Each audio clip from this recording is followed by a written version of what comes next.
Hi, this is Karan Chandok, and you're listening to Speed City. Welcome back to the fastest hour in radio, Speed City.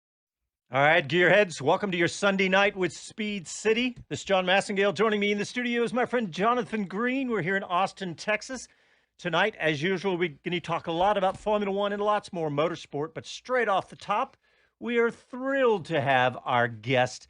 We have Liam Lawson with us. Liam is a 21-year-old race driver from New Zealand, currently competing in Super Formula Championship.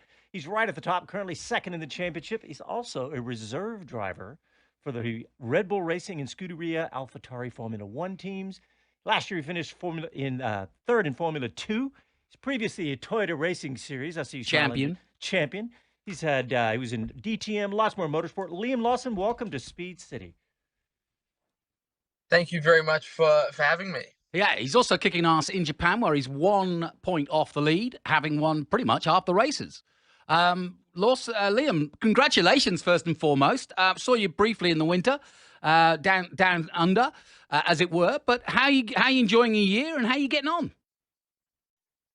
Been good. Yeah, it's been very, very good. A big adjustment going to Japan this year. Obviously, I've been doing the standard ladder system towards Formula One in the past 4 years, which was F4 to F3 to F2.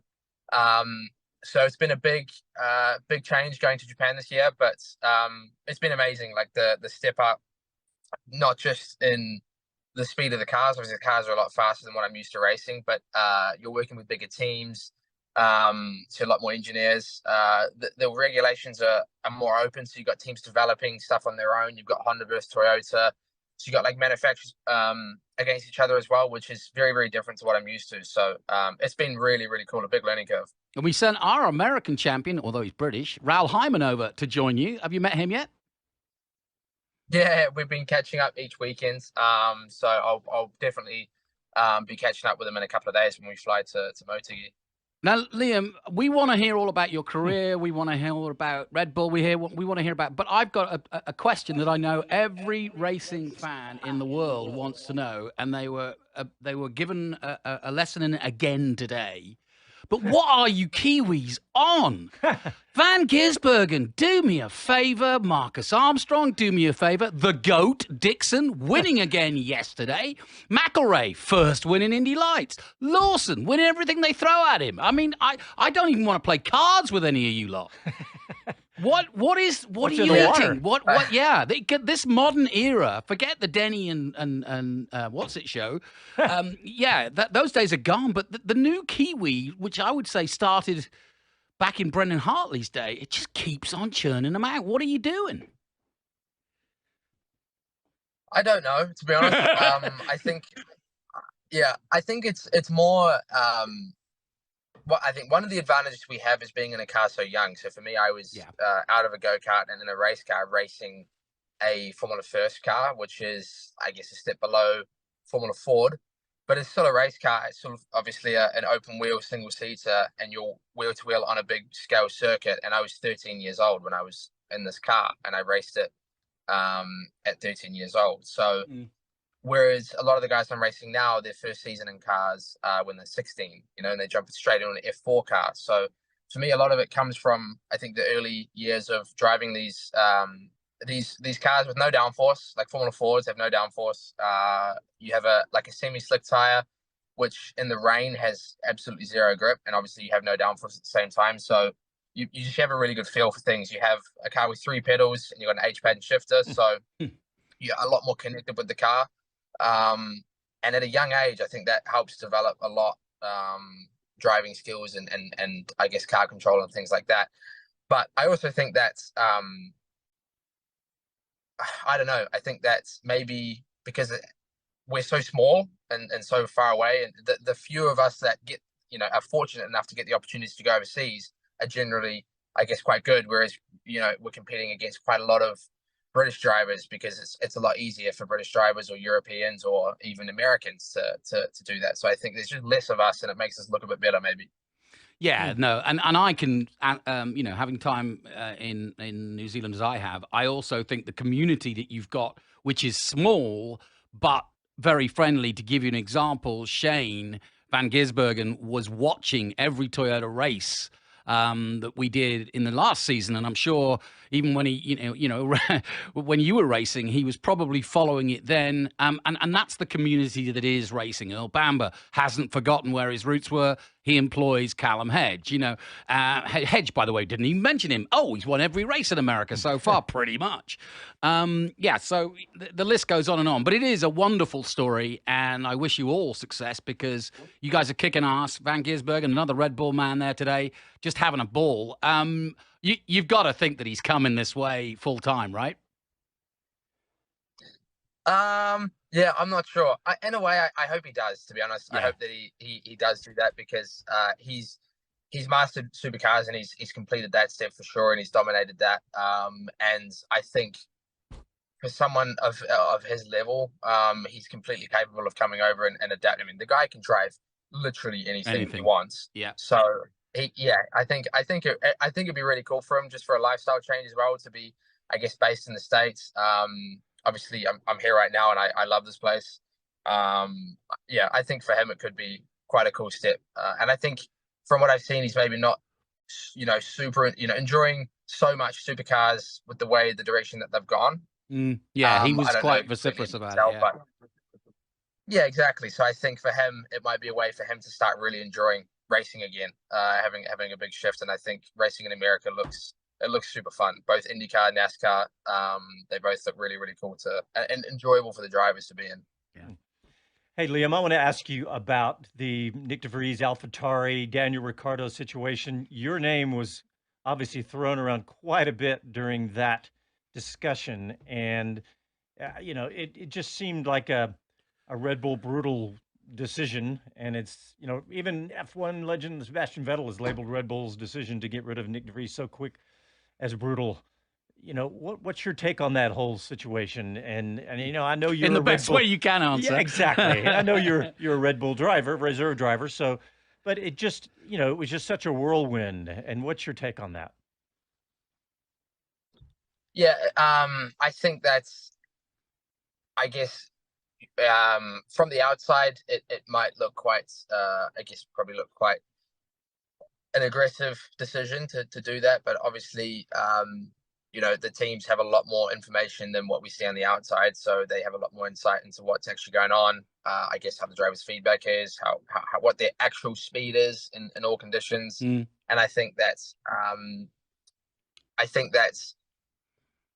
don't know. I guess I can't really comment much on the decision to replace Nyck, but for Daniel going in, I think with where the team's at the moment, they've been struggling quite a lot. I think that's quite clear, and I think that's it was a much better option rather than having somebody. If I was to jump in now, it would be my debut in Formula One mid-season in a car that's tough.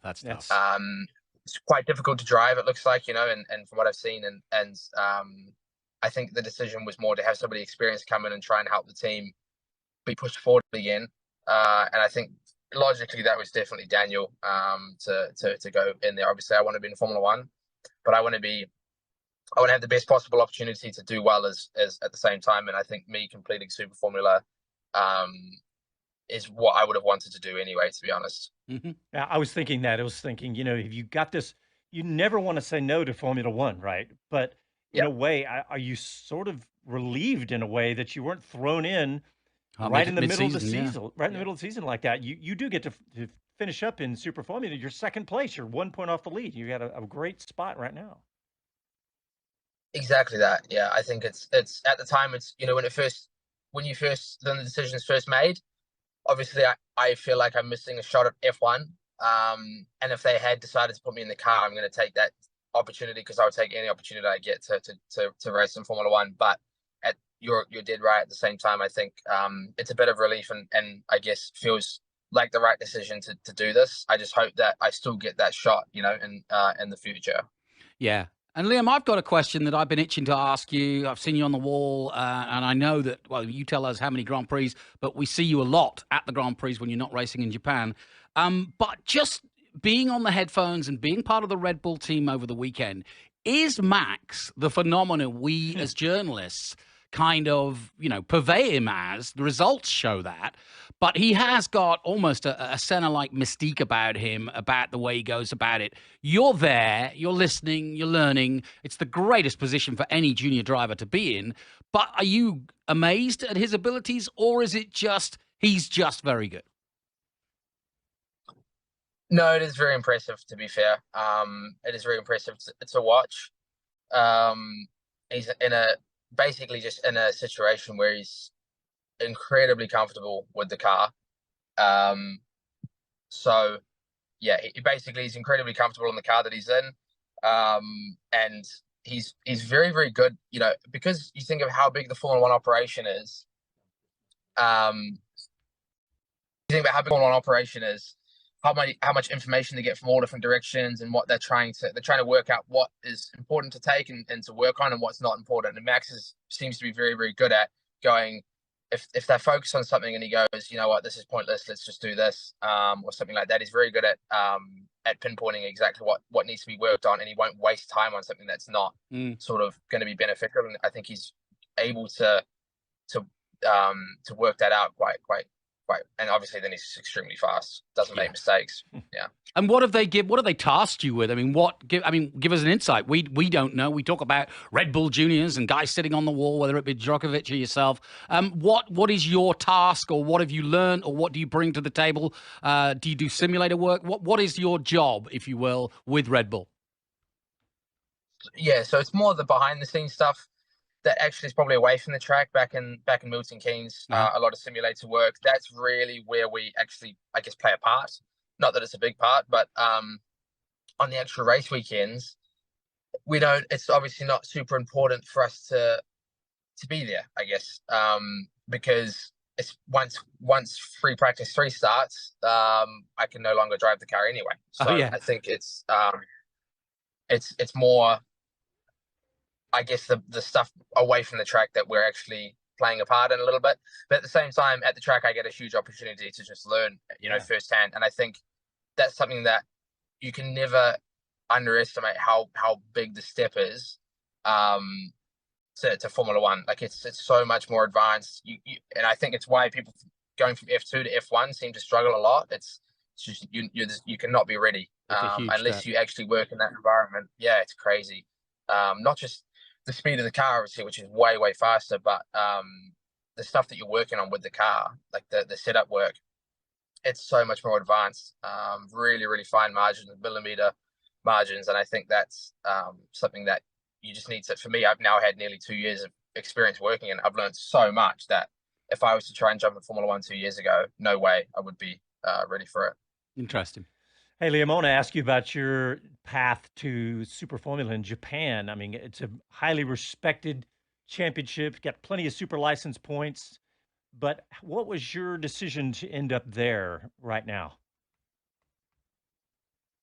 I think it's because of basically with the way Formula One is right now and the way the system is to get to Formula One, with the super license points, you're really forced to do F3 and F2 because they host the most amount of points. If you finish top 3 in F2, you automatically have a super license.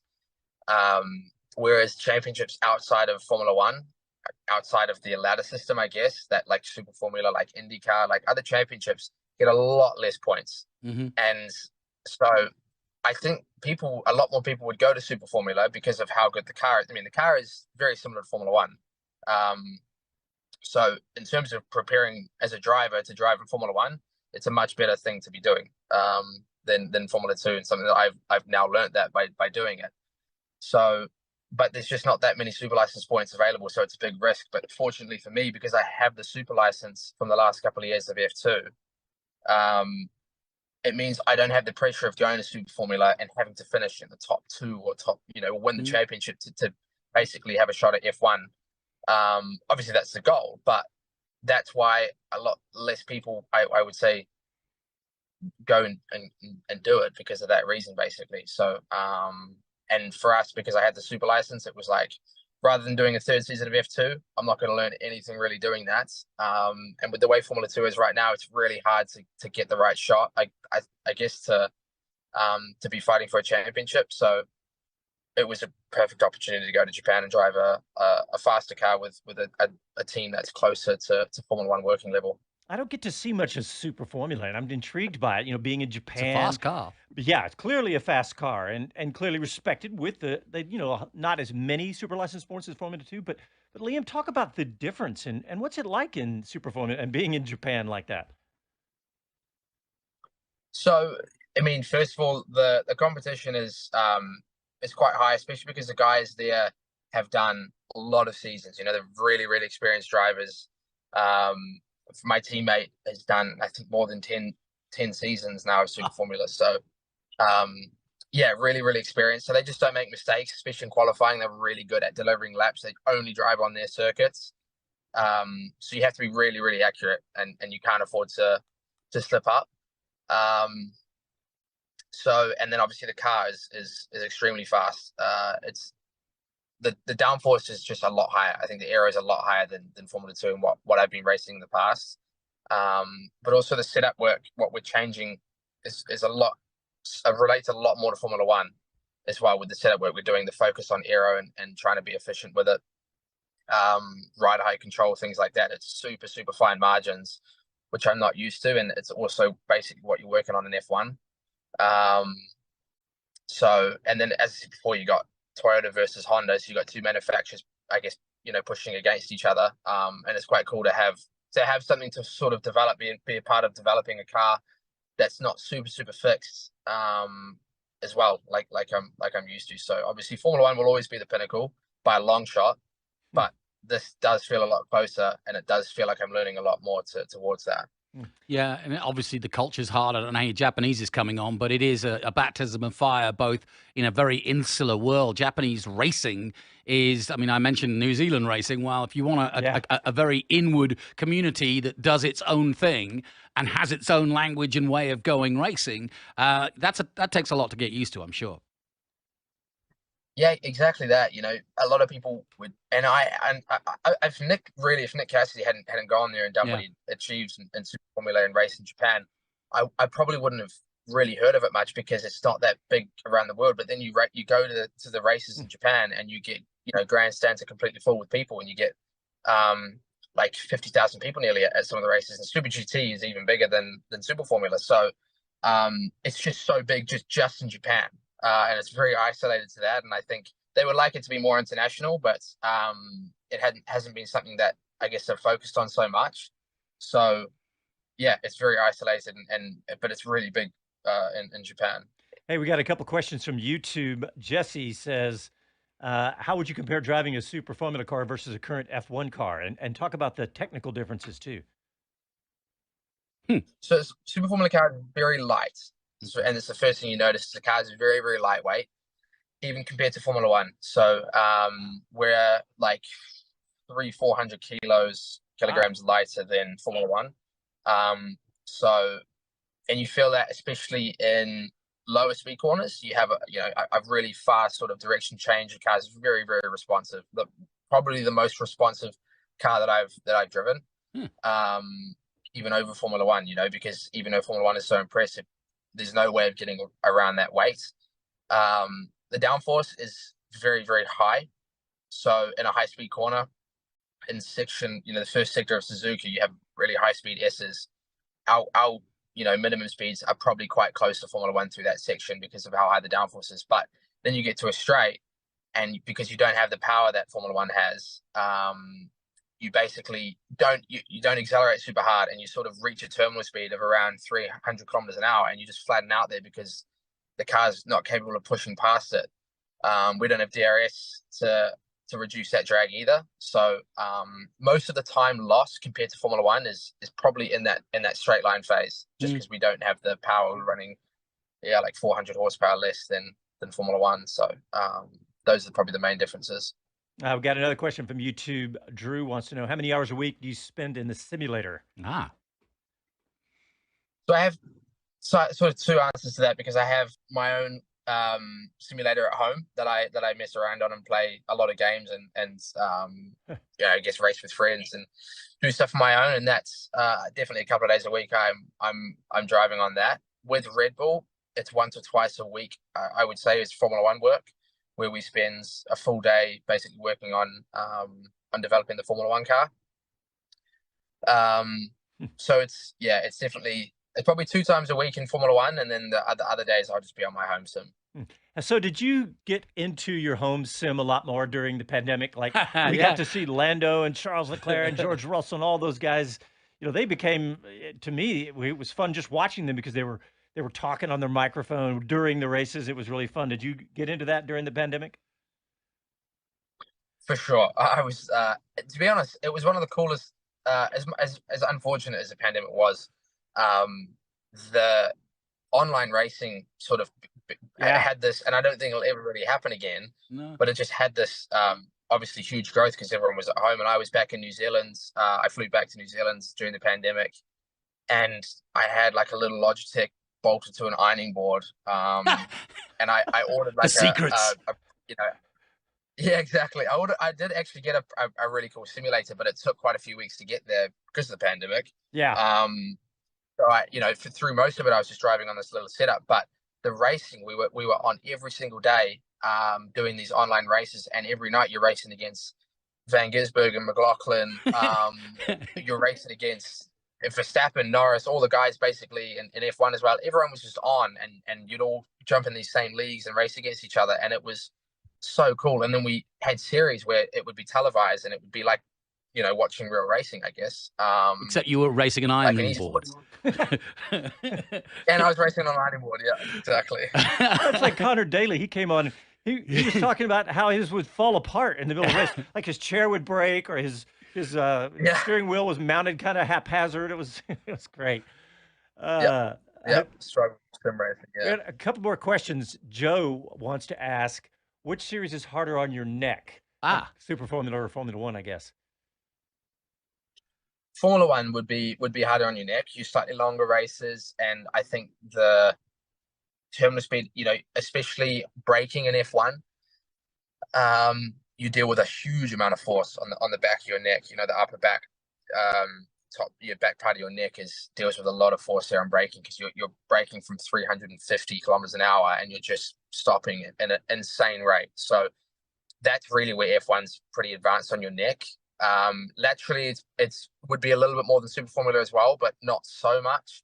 But I would say definitely Formula One is the pinnacle on that neck sort of stability. Yeah.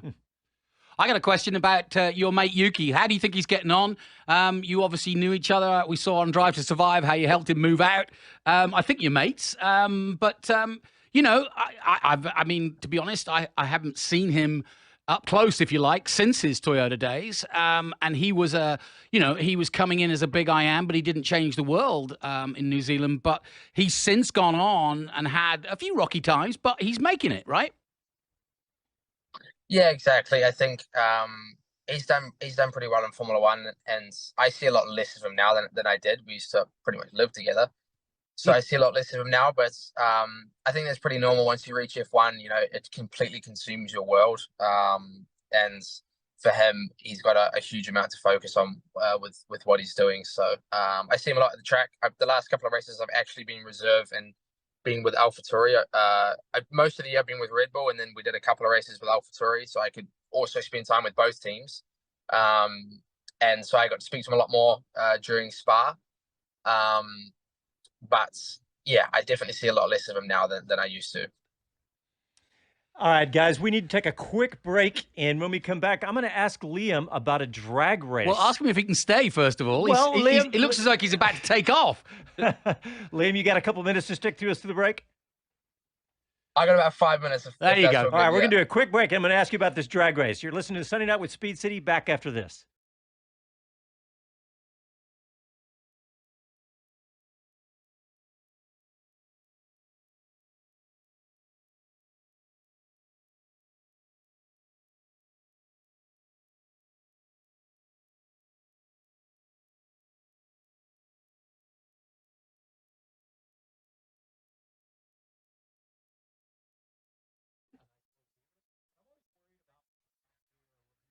Obviously, this movie's coming out.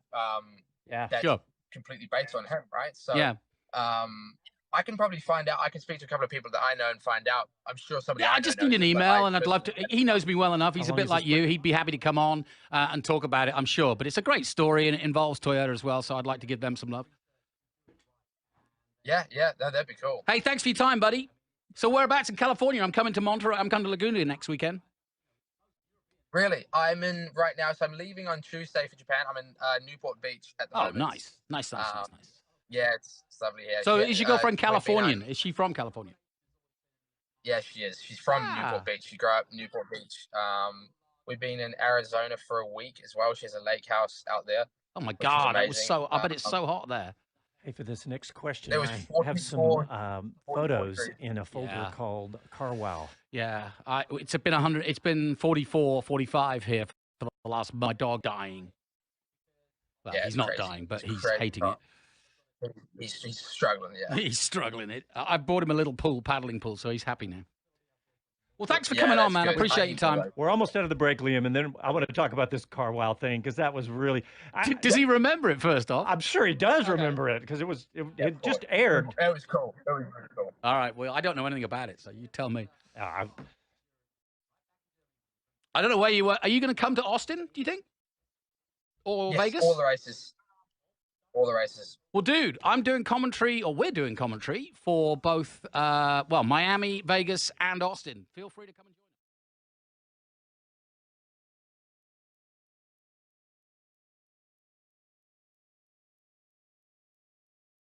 us. Hello to everyone. This is Gunther Steiner. This is Speed City. Welcome back to the fastest hour in radio, Speed City. All right, welcome back. We got Liam Lawson with us, Red Bull F1 reserve driver. And I know you just got a little bit of time left, Liam, but I wanted to ask you, I was actually just watching my usual brainless car shows, and one of my favorites is the CarWow Matt Watson drag races. And I look up, and there you are on that video racing in a Red Bull, the Sebastian Vettel's 2012 RB8, racing against a Rimac Nevera. And my favorite car right now, currently, the McMurtry Spearling. Ooh. What a crazy race. And I hate to admit this, I hate to bring it up, but you lost the drag race, didn't you? Yeah, it was crazy.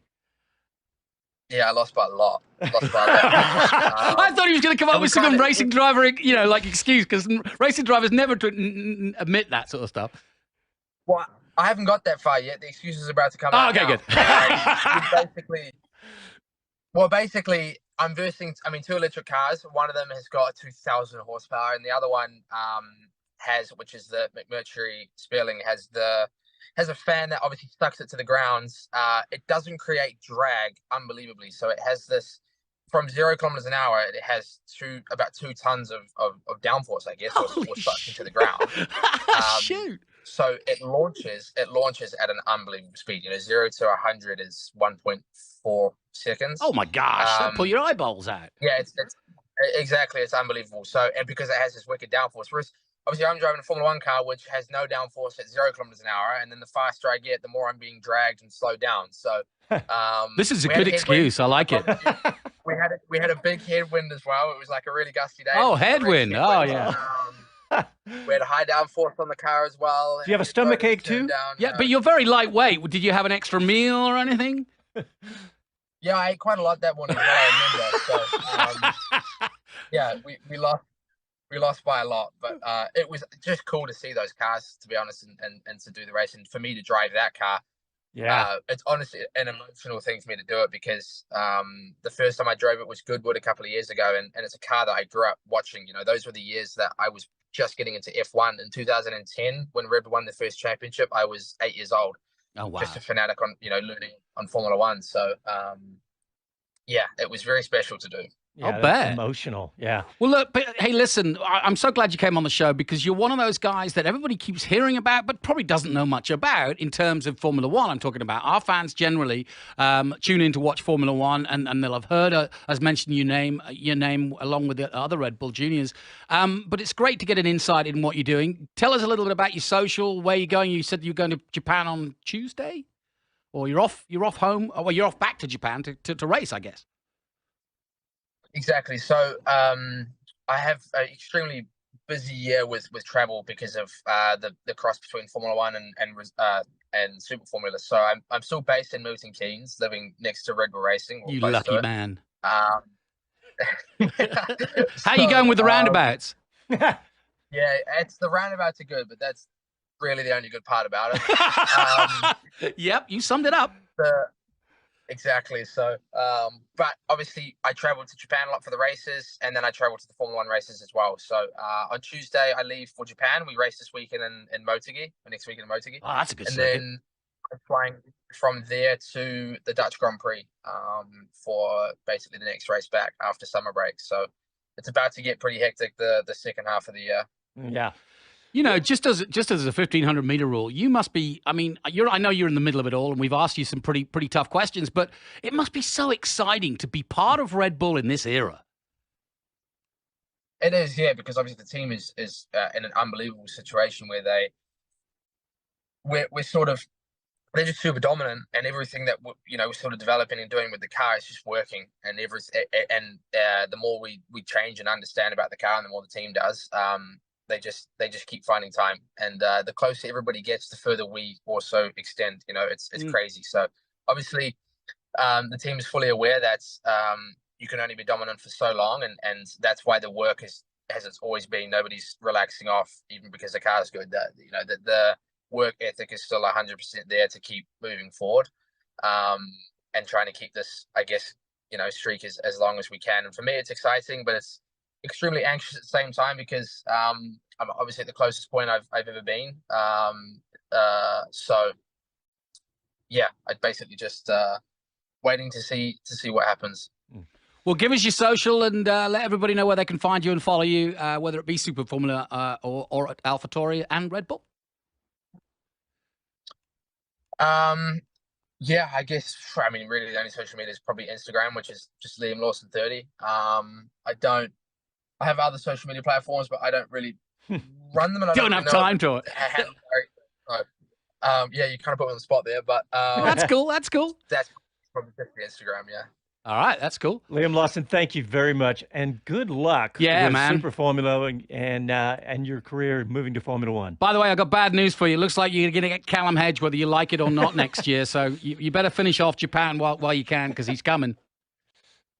I know he is, and I'm excited for him. It's going to be a big step. Obviously, he's to finish out his championship, but he's doing an unbelievable job so far, so it's looking good. But, yeah, it'll be cool for him. Thanks, man. Appreciate it, and go well. We'll see you at the Dutch Grand Prix. See you then. Thanks, guys. Thanks, man. Have a good holiday. What a great kid, man. Oh, awesome. Awesome guy. 21 years old. I know. World at his feet. I was there when he signed his Red Bull contract. February 11th. Were you? 2018. Yes, because that's his birthday. That was his 18th birthday. Was and he it signed at his Toyota? Yeah. Okay. They signed him there and then after winning the championship. Pretty cool. Yeah, because I saw that he did Macau too. Did you commentate? Let me see. I don't know what. I guess. Yeah, I did. I was just thinking the only time you weren't there was during the pandemic. Yeah, so. but he didn't. There was no F3 during the pandemic. Oh, that's right. So he didn't do it then. Yeah. Huh. So yeah, I was there when he was there. Yeah, it's kind of cool. Yeah, and I know that would have been my last year. Yeah. Yeah, and I know that he couldn't answer really because he's a Red Bull driver. Yeah, right? It's a tough question to ask, and you don't want to get too far into it, but because like I said, what he says in the public, and quiet, listening ears. I thought he was very professional. He's bound to have his own opinions, but I think what he said was both interesting and right. He basically admitted that he is happy that he didn't get thrown in mid-season. And that and he knows. Finish. I mean, he could easily win this thing in Super Formula this year. We've seen in Drive to Survive. We've seen ourselves with Medland, Jack Crawford, another Red Bull Junior. Yep. What did Marco say? He needs to. This is not about Lawson. He was talking about Jack. Yeah, he needed to improve, and we saw it firsthand because Medland said, what were you saying to Jack?" And he said, "Well, he's got to improve. He's got to start winning." Yeah, and so he's under the same cosh. And while we all hear that Liam. Obviously, he's performing. He's second in the championship in a very tough championship. There's no mercy here at Red Bull. And you only need to look at Montoya. Fittipaldi just won in F2. There's Jack Crawford. I mean, there is something like 8 to 10 Red Bull Juniors that he's up against. Mm-hmm. And then Ricciardo gets pushed in, you know, and actually it might turn out, I think, reading between the lines, I think this move by AlphaTauri not to bring him in alongside Yuki is actually a good one, because they need to move that team forward. And he didn't want to have that responsibility of learning to be an F1 driver and the responsibility of effectively, you know, or moving all ships upward. Yeah, and it's such a tough thing to do that, come in the middle of the season like that. You know, you want that traditional prep before the season, you know, to learn about the systems as much as you can. Yeah. I know he's, you know, going to the races now, but also think about, and you're thinking about Tsunoda, how to from the team standpoint, they wanted to measure him. They really they did, yeah. And they couldn't really do that with De Vries because they didn't know where De Vries was, because he came in, you know, basically. I mean, he was a rookie, even though he's a 26-year-old rookie. So having Ricciardo there, they at least can say over these next few races that they're measuring Yuki Tsunoda against somewhat of a known entity. You know, I know that Ricciardo struggled, but still, they're measuring against somebody who's won 8 races, Ricciardo. Yeah, and Ricciardo's path, if you will, is only one way. It is to replace Perez or not replace Perez. But that's how they're looking at this. And at which point, that would be obvious to bring Liam in, or whoever they feel is the better fit. But Liam is first in line at the moment, and he would therefore either join Yuki, which would be interesting. Like you said, he almost lived together. They're mates. Not that has anything to do with anything in Formula One. But if Yuki's not pushing it, it might be an easier path once Ricciardo is still 33, 34. I mean, he's not around forever. This whole move with De Vries might have helped him. Yeah, and you don't know what could happen. What happens if, you know, Liam Lawson could end up, there's no telling where he could end up. Of course. He could end up next to Max Verstappen. He could end up with Colton Herta at Andretti Global. Well, we have no idea that's true, but he is definitely one to watch, and I think we're lucky to get him. Thank goodness it's for fantastic. Your relationship through the Toyota Racing Series. Yeah, Give them a plug. Yeah, yeah, definitely. But let's.